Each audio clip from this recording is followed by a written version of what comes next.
Let's troubleshoot this Google Pixel 5 that's not powering on.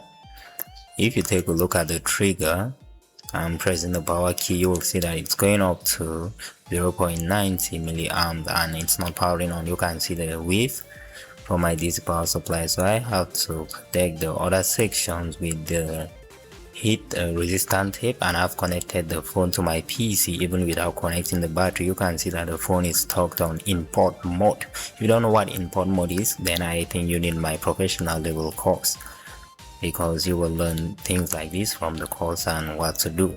So just from connecting the phone to my DC power supply and also confirming from how the phone is detecting on my PC without the battery, I know exactly what to do. So watch me and see what exactly that I will do. Also, I have my workstation settings on screen. You can see the settings that I'm using to remove the chip, so you can replicate the same thing when you are working on this particular device. I say this particular device because you might have to tune the settings. You might have to tweak the settings based on the type of glue that the phone that you are working on has and all that.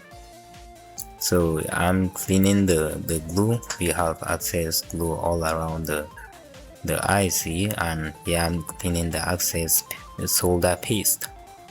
And when you are doing this, you are not applying any force because you don't want to damage any part right there.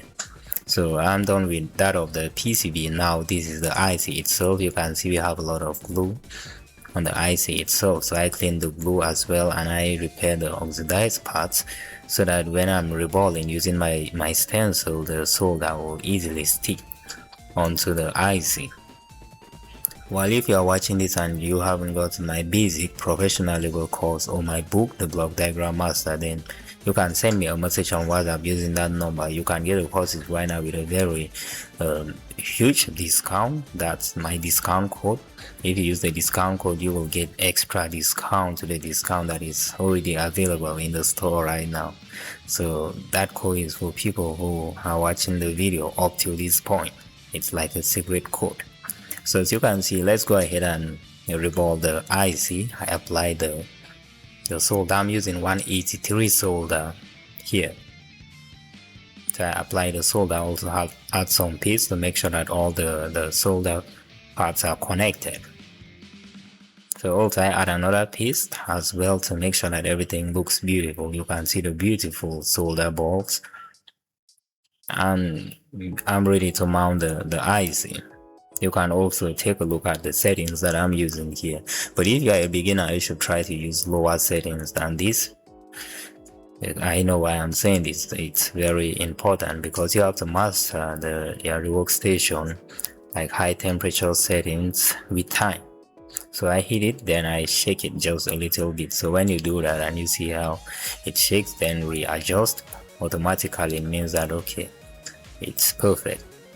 So let's go ahead, remove the heat resistant tape, then put the PCB and test again. Also, don't forget to download my app Meet Football from Google Play. So that's my new app, and I believe that a lot of people watching my videos are football fans. So the app will show you a lot about football. Just go check it out. It's still a new app. Also download it. Downloading the app will also support me in one or two ways. So check out my new project. So let's try to power on this phone, then see how everything be. That's the phone right there. It's powering on, which means that it was a successful work. Also, like I said, don't forget to get my courses or my book, The Block Diagram Master.